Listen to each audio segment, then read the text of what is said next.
He didn't have a warrant, backup, or even authority to be there.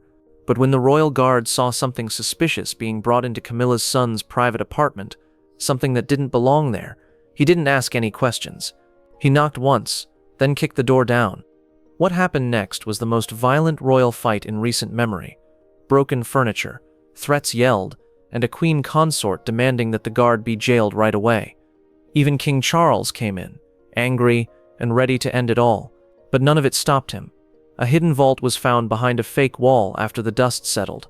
The news was so bad that the monarch didn't just change his mind, he handed over command. This royal guard found something that might be the biggest secret the crown has ever sought to hide. Before we show you what was found in that apartment, make sure you are subscribed and turn on the bell notification. Also, leave a comment telling us where in the world you're watching from. Let's get started. Mayfair didn't hurry at night. It moved like old money, slowly and carefully, cloaked in the kind of stillness that comes from knowing no one was watching. The buildings swayed a little, because they were old, and their windows were covered by thick velvet curtains. Each brick held a mystery. History weighs down every corner.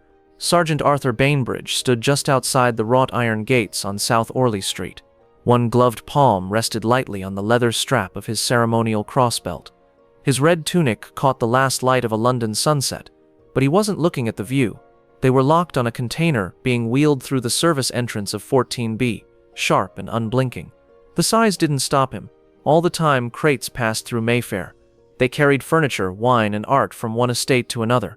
It was the state, not dirty enough. There are no scratches on the frame. There is no dust in the corners. The Royal Collection tag was securely attached to the side. It was laminated and had no seams, but the font alignment was a little odd, as if someone had just printed it instead of taking it from the register archives. Arthur moved his weight and changed his stance so that no one would see him looking at it. Two porters in civilian clothes moved it fast. There was no livery or security escort, simply hired help taking care of what seemed like an item from the late Queen's private collection. He moved closer, as if he were just cleaning a leaf from the entrance. As he walked by, his fingers brushed over the edge of the crate. Too clean, too clean. He leaned forward like he was cleaning dust away, and in that half-second, his gloved palm reached the bottom corner. He saw the embossed seal. It seemed legitimate and right, but the ink was newer than it should have been. The foil finish was thinner than the one Windsor used on initial registry tags from 2019. These were things that no one else would ever notice. Arthur didn't make a call, write a report, or even take out his tablet.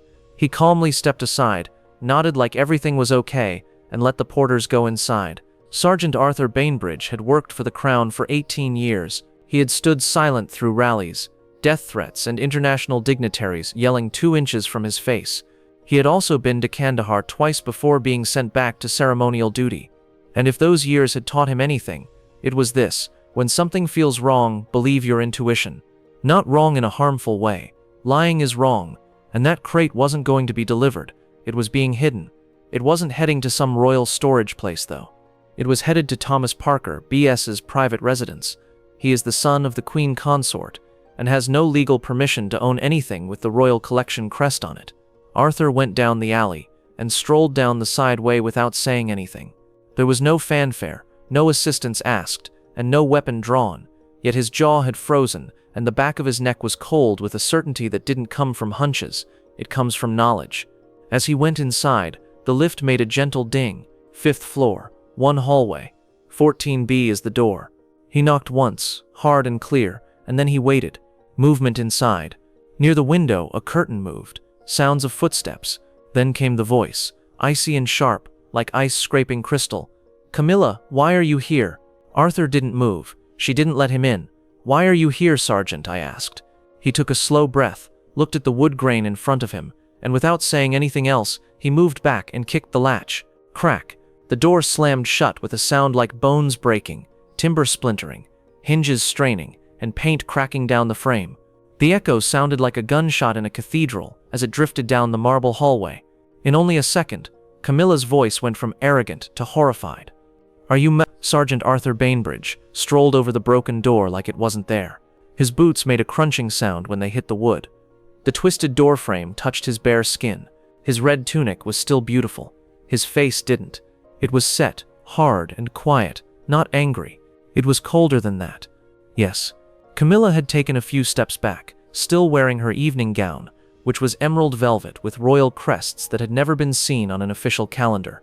Her pearl earrings swayed when she moved quickly. One hand held onto the wall. She looked at him like he was a stranger who had just come out of a bad dream. "You're crazy," she yelled, her voice getting louder. "Do you know what you just did?" Arthur looked around the entrance without saying anything. A gilt mirror, an old coat rack, and a vase placed just right to dazzle guests. Too clean, too neat, too planned. "Why are you here?" she said again, this time louder. "You don't have permission to be here. This is a private royal residence. You don't have a warrant, and you're not even supposed to be on this floor." Arthur turned to look at her, slowly and on purpose. "Mom, let me in," she laughed. Not warmly, not out of fun, but a laugh that could cut glass. "On whose authority?" she said with a sneer as she stepped closer. "From the king." She didn't step aside. She didn't have to. Arthur had already made up his mind. An assistant in a gray waistcoat froze behind her, down the hall. A housekeeper came to the door of the kitchen, eyes wide, and then disappeared. Everyone was quiet. No one stepped in. Arthur Bainbridge may not have had formal clearance, but he did wear the uniform, and that outfit still had something that not many people were brave enough to question, even here and now. Camilla pointed to the smashed door behind him, her voice quivering with anger. "That's breaking and entering. That's a crime. I'll have your name taken off of every barracks record in London by midnight." Arthur didn't say anything. She moved closer, daring him. "Sergeant, you're not special. You're just a statue with a funny hat who forgot where he was." Arthur's eyes didn't move. "You have 10 seconds to leave that door," she said, each syllable getting harder. 10, before I call the king, before I call a lawyer, before you end up in a cell for treason." He took one step forward. She took a step back. "I'm not going," he murmured softly. "Then you'll be sorry," she said angrily. Arthur gazed past her, his gloved fingers stroking the edge of a marble console table. His voice kept steady and bland. "No, Mom. I'll regret not doing this sooner." He went further down the hallway. The helper by the kitchen moved out of the way on their own. The housekeeper never came back. Camilla yelled behind him, her voice breaking. "This is crazy. I'm the home of a king." Arthur kept on going. He said to her, "If I'm mad, you made me," just loud enough for her to hear as he walked by the doors to the sitting room. The sitting room hadn't been messy in decades, not since Queen Elizabeth herself came by tired and insisted on fixing her own cushion. Everything else, from the gilded frames to the old clocks and the threads of the Persian carpets, had been handled with care like precious glass. Arthur didn't care. With one hand he pushed a Louis XVI chair out of the way. The oak legs made a long, unsightly line on the floorboards. His boot broke a crystal ashtray. "You're in my house," Thomas hissed as he stepped closer. Arthur didn't even look up. His voice sounded calm. "Last warning. If you touch me, I'll throw you through that wall." Thomas thought for a while, then elevated his voice to sound in charge. "You've broken every code you've promised to follow. You're supposed to protect the monarchy, not destroy it," Arthur said. "I'm not here for the monarchy," as he opened a glass exhibit case. "I'm here for the truth." Camilla burst into the room behind them with her fists clenched. "You crazy person. This is treason. There are rules and channels. You've ruined a cabinet that's older than your whole regiment." Arthur turned quickly and stared her straight in the eye. "Then make a bill for it." He walked past both of them, without paying attention to the growing group of staff members in the hallway. Nobody stepped in. No one was brave enough. The door at the end of the hall, the one Camilla had yelled about earlier, was locked. Arthur turned the handle. It didn't move. He stepped back one step, and then hit the wood with his shoulder. Crack! It broke open and hit the wall within. Inside, there were wardrobes, boxes piled high, plastic-lined garment bags, and velvet-lined trays with tiaras in them that looked like copies. Arthur didn't stop. He pulled open drawers, turned over racks of clothes, and tore padding off shelves like a guy looking for something he knew was there. Behind him, Camilla's voice broke. "I'll grind your rank to dust." Arthur tore the backboard off of one of the closets and threw it across the room. It made a noise when it hit the floor. "Then bury me with it," he answered, without turning around. He walked over to a tall corner cabinet that was painted white and had old family crests on it, the only thing in the room that wasn't touched. He knelt down and ran his fingertips around the edges. There was a sound coming from the back panel that sounded hollow. He stood up, grabbed the top, and pulled the whole cabinet down in one motion. It fell to the floor and smashed into pieces. There was only plaster behind it, but the air felt different. Arthur inclined his head, sniffed once lightly, and then said in a low, gravelly voice that he was sure of, "I can smell something here." The lights in the hallway flickered as the elevator doors opened with a bang below. Heavy footsteps echoed up the stairs, leather shoes, rapid and angry. Then the voice came. "Where is he?" King Charles's entrance wasn't very royal. It was black and customized to fit. 2 aides were behind, out of breath, struggling to keep up. One had a folder. The other had a phone that was ringing with missed calls from half of the royal family. Camilla met him at the damaged door. Her voice was shaky but clear. "He's gone completely crazy. He kicked in the door, broke furniture, and is tearing this place apart like it's a drug raid." Charles's gaze moved over the destruction. Glass, wood, and velvet scraps were all over the floor, making it look like a museum that had been attacked during a war. A princely home that was turned into a mess in minutes. Then he saw Arthur, who was coated in dust and had his arms deep into what used to be a wardrobe. He was using a bent curtain rod to push back insulation boards. "Sergeant Bainbridge," Charles stated in a sharp, hard voice. "Stand down." Arthur didn't. He pushed the insulation to the side and leaned farther into the hole. The wall behind it didn't look right. There was a line that was hard to see that ran up and down the plaster. It was sealed, padded, and covered. Charles said again, louder this time, "I gave you an order. You've gone too far. This is not your area of responsibility." Arthur talked without looking back. "Your Majesty, this isn't about jurisdiction, with all due respect." Camilla laughed. "He doesn't care about the rules, Charles. He thinks he's some kind of truth crusader. I want him to be arrested." Charles marched inside the room, and the glass under his feet crunched. "This is a shame for the regiment." Arthur finally rose up and turned to face him. He was coated in dust. His clothing was messy. He was missing a brass button, and his exposed skin was covered in dirt. But his eyes were clear, steady, and still. "You said you would keep the Queen's legacy," Arthur stated calmly. Charles stopped. Arthur pointed to the room's corner. "What's on display at Windsor right now is a lie." Camilla blew up. "How dare you?" Arthur interrupted her. "Fake coronation silk, fake sashes, and glass instead of gemstones. I've seen the tags, the signatures, and the seal stamps. They were too perfect." Charles became stiff. "You're using a feeling to plan this raid," Arthur said. "I'm basing it on the fact that I know how the original tags were pressed. I know how Queen Elizabeth folded her personal sashes. I know the serial numbers that came back from Windsor Restoration in 2019. He stepped forward, and the tag I saw downstairs didn't match. Not age, not fiber, not signature." Camilla turned pale. "You're crazy." Charles held up one hand to Arthur and spoke in a strained voice. "That's enough. This has to stop now. You're done. Get out of here while you still have some dignity." Arthur gazed past him and then back. "No." He went back to the wall and knocked once with his knuckles. Empty. Hit again. Different place. A softer sound. Something is behind it. Then he turned around and looked back once. "I'm doing it now, unless you're willing to do it yourself." "Be quiet," Camilla hissed. "It's a private storage area." Charles gazed at her, then at Thomas, who was pale and quiet in the corner. Then they looked at the wall, and lastly at Arthur. "Get a tool," he told the aide behind him. Arthur moved out of the way. Didn't say anything. Just stood there. The aide came back in less than a minute, with a thin crowbar and a utility knife, which had no place in a royal apartment. Arthur stopped for the first time since he got there. Not to think about it, but to let the moment sink in. Once this wall came down, there would be no more pretending or making excuses. Whatever was beneath that sealed plaster would decide everything, not just for him, but for all of them. The room was completely quiet. The people in the hallway were no longer whispering. Camilla remained still next to the broken console table, her pearls taut around her neck and her jaw so tight it appeared like it would break. Thomas leaned against the wall on the other side, looking pallid and breathing shallowly. King Charles stood right behind Arthur, his hands gripped tightly and his knuckles white. Arthur held onto the crowbar and rammed it into the narrow crack he had found. It was a vertical seam right behind where the cabinet had been. The plaster broke off like brittle frosting. A sheet of sleek, matte black steel appeared behind it, with brushed brass edges. There was a vault door with no keypad, only a biometric panel in the corner. Arthur took a step back. Charles got closer. His voice was lower now, as if he didn't believe it. "What is this?"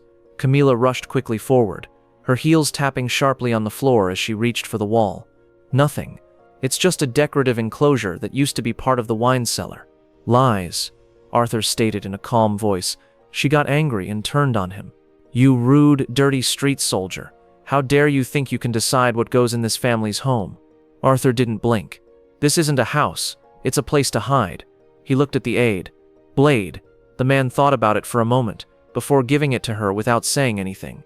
Arthur pushed the thin blade into the frame's corner, found the stress point, and cut, not to open, but to make sure. There, stuck in the seam, was an industrial-grade thermal-protected preservation standard pressurization seal. Arthur answered, "Your Majesty," still peering at the panel. "This isn't a place to store furniture. This is a place to keep records. This was built to hide something." Camilla's voice shook now, not from fear but from anger. "Charles, if you open that, you're betraying this family. Are you betraying me?" Thomas said for the first time, his voice quivering. "We don't even know what's in there. Don't make this worse." Arthur straightened up and took a deep breath. "It's not escalation if it's the end of a lie." Charles looked at the panel for a long time, then at Camilla, and then back. Asked quietly, "Biometric lock?" Camilla didn't say anything. "Yours or his?" Still no answer. Arthur kept looking at him. "We're going to open it now." Charles took a deep, tense breath, and then stepped forward.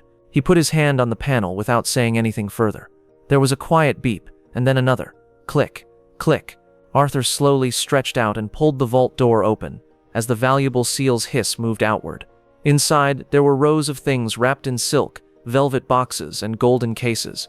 A faint light came on from an inside strip, lighting up names carved in silver on each package. Camilla gasped. Thomas took a step back. Charles didn't say anything. Arthur's eyes shifted from one side of the shelf to the other. He cautiously reached forward and lifted the top label. Original Royal Collection Transfer, Queen Elizabeth II's coronation gown. He turned around and glanced at Charles. He remarked softly, "This is what Windsor needs." The vault door creaked open with a mechanical sigh, letting out a faint flow of chilly preserved air that smelled like sterilized archive storage, dry cotton, ancient velvet, and something even older memory. Rows of silk-wrapped heirlooms stood still inside. Each one had a nice silver tag with a name, date, and identifier from a legacy that was intended to be kept secret at Windsor. Charles took a hesitant step forward. At first, he didn't touch anything. His palm hesitated over the closest package, which was a long, rectangular box with a handwritten note on top that said, "QEI coronation gown. Don't fold." His lips parted. That can't be. Arthur reached over and pulled out a velvet pouch. He carefully unwrapped it. Inside was the coronation sapphire brooch, which sparkled even in the gloomy light of the vault. The genuine one, not the one behind glass at Kensington. Arthur didn't have to say it. Everyone in the room was aware. The exhibits at every palace, the exhibitions, the television tributes, and the so-called legacy walkthroughs were all full of replicas, well-crafted lies. The originals had been at Thomas Parker B.S.'s residence. "God," Charles said, his voice breaking. "That's her real sash." He looked to Camilla, his eyes wide with a mix of uncertainty and sadness. Why? Why wasn't this sent back to Windsor after the funeral? Camilla didn't say anything. Her face became cold, hard, and strategic. "We saved them," she replied bluntly. "We made sure they wouldn't be buried in red tape and forgotten." Arthur stepped in again. "You didn't save them. You hid them." Thomas tried to say something, but his voice was weak. "It was for safekeeping, away from the press and people who wanted to get involved." Arthur didn't glance at him. "Then why make up the replacements? Why make up the collection tags? Why put a vault behind a fake wall?" Camilla snapped back. "Because your whole institution is a lie. Do you really think those guys in suits at Whitehall care about the Queen's legacy? They wanted her out of the way as soon as Charles was crowned. These things weren't safe. They were in danger." Charles stared at her as if he had never seen her before. "That was my mother," he remarked in a low voice. "These were hers. Her letters, her robes, her voice. You had no right." She kept looking at him. "And you didn't have the guts to keep them safe." The quiet became stark and personal. Arthur stayed still, letting the silence achieve what words couldn't. Charles turned around and gazed at the vault, reading the labels that had been put there. Each piece was worse than the last. Tiara boxes with the words "Display Replica Approved 2023" on them, and handwritten ledgers with notes like "Swapped April 14th, 2023. Store the original Windsor copy in a manila folder on the top shelf. Royal Legacy Staging Plan. Media Alignment." He gently closed the folder and then turned to Arthur. "Seal everything. Every item. Every note. Every piece of this vault." His voice wasn't loud, but it was final. Arthur nodded once. Then Charles quickly added, "Under my command." Camilla's breath stopped. Thomas stepped back as if he had been hit. "And what about Arthur?" He turned to the vault and started to list the Queen's genuine legacy, one stolen item at a time. Arthur opened up what had been hidden, piece by piece. There were things on the vault shelves that no one outside the royal archives should have seen since the day of the funeral. Each one was folded with surgical precision, wrapped in acid-free silk, tagged, labeled, and kept apart from the official inventory on purpose. The pure white coronation robe, which sparkled with gold thread, was wrapped over a molded frame. There was still dust on the stitching from Westminster Abbey. There was one strand of hair on the shoulder, Elizabeth's. Arthur knew the hand that finished. There could never be a copy of it. Under it, a little rectangular box held the king's orb. This was not the one that was shown at Buckingham last spring, which Arthur now knew was a fake. This one had the original micro-pitting from years of use. The diamond cross on top was slightly tilted, which Elizabeth famously refused to fix because she was too proud. There was no denying the reality. These weren't heirlooms that got lost in some paperwork. They were taken. Someone, either Camilla, Thomas, or both, had gone to great efforts to switch them with phony ones at royal institutions. Arthur pulled out a handwritten ledger from a folder that was hidden at the bottom of the vault. The first column has a description of the item. The second column shows where the items were moved. Third column, copy-logged and actual stored. One item said, "Sapphire bow brooch. Replica approved by WH Archivist. Original placed into containment vault. Parker Residence, July 2023. Another said, "QI coronation gloves removed post-funeral. Fiber forensic replica installed. Public none the wiser." Arthur turned the ledger so that Charles could see it. The king's eyes moved over the lines. He shook his hand as he stretched out and touched one of the velvet cases. Inside, Queen Elizabeth's handwritten notes tied together with a gentle blue ribbon. There was a yellowed page on top that was folded in half and had pen writing on it that said it was to be held with regalia, not shown. He opened it up. His mother's writing gazed back at him. "Charles, you must be the one to fix this. If any part of this crown is ever hidden, replaced, or rewritten, it is no longer a symbol, it is theft. Elizabeth R." The words hurt more than any scream could.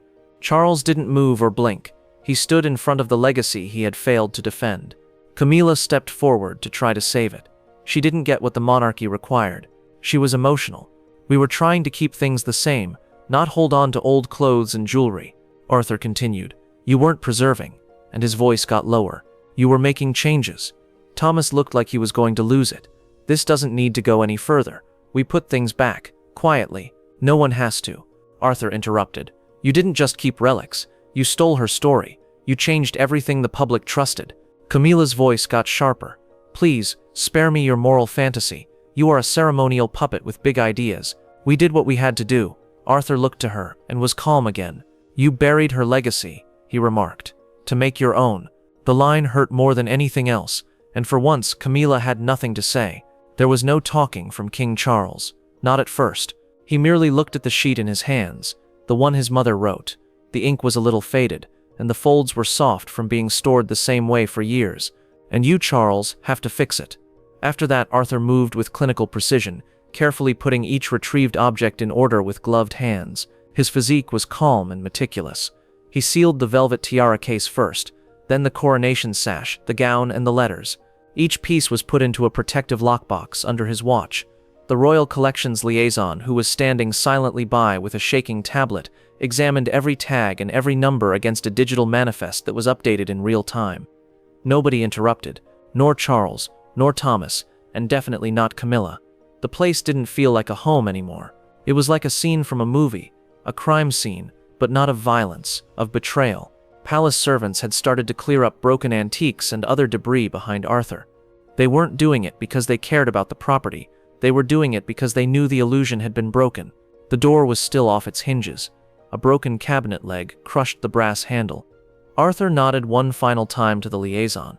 "Everything is locked up. Confirm the final lock and transfer." "Yes, Sergeant," the aide said with a stutter. Camilla stood with her arms crossed beside the fire. Not to be defiant, but to protect. Her pearls appeared too tight around her neck now, and her gloves suddenly looked too white. Thomas stood behind her, trying to look angry but failing. He couldn't take his eyes off the vault, as if the reality within could still hurt him. Arthur started to move to the door. Camilla spoke halfway through, loud enough to be heard and harsh enough to hurt. "You're still just a soldier with a silly hat." Arthur halted, turned halfway around, and stared at her, not with anger or victory, but with clarity. "And you," he continued softly, "are a queen without a crown to steal." The sentence broke through the quiet like a gunshot. At first, Camilla's face showed bewilderment, but soon it changed to something worse. But before she could say anything, Charles walked into her line of sight and didn't say anything. He just gazed at her, and that quiet said everything. Arthur stepped over the broken door frame and back into the hallway. Without saying a word, aides and staff moved out of his way. It wasn't fear, it was respect. Things had changed. Something institutional, the kind that changes everything, without anyone ever saying so. He strode down the hall, his boots tapping against the marble in a slow, steady pace. Not hurried, not happy, just right. Arthur stopped for half a second as he passed the last assistant, a young man with wild eyes and a phone that was shaking. "Put everything under the direct evidence chain. Don't touch anything without my permission." "Yes, Sergeant," the aide said, stammering. After that, Arthur went out the door he had kicked in. This time, though, he didn't have to push anything open.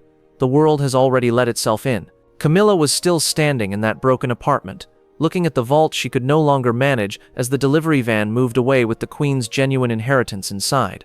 Is it okay for a royal guard to break into royal property without authorization if it means protecting the Queen's genuine legacy? Did King Charles wait too long to do something? Or did he finally make the correct choice? And if you observed something strange, would you sacrifice everything to find out what really happened? Please tell us in the comments below. Hit the like button right now if you think no one should change what Queen Elizabeth stood for. Click the bell button to make sure you're subscribed so you don't miss what truly goes on within the palace. And don't keep this a secret. Tell someone who still cares about her dignity this tale. Go watch the next story on screen right now. We upload daily, same time tomorrow.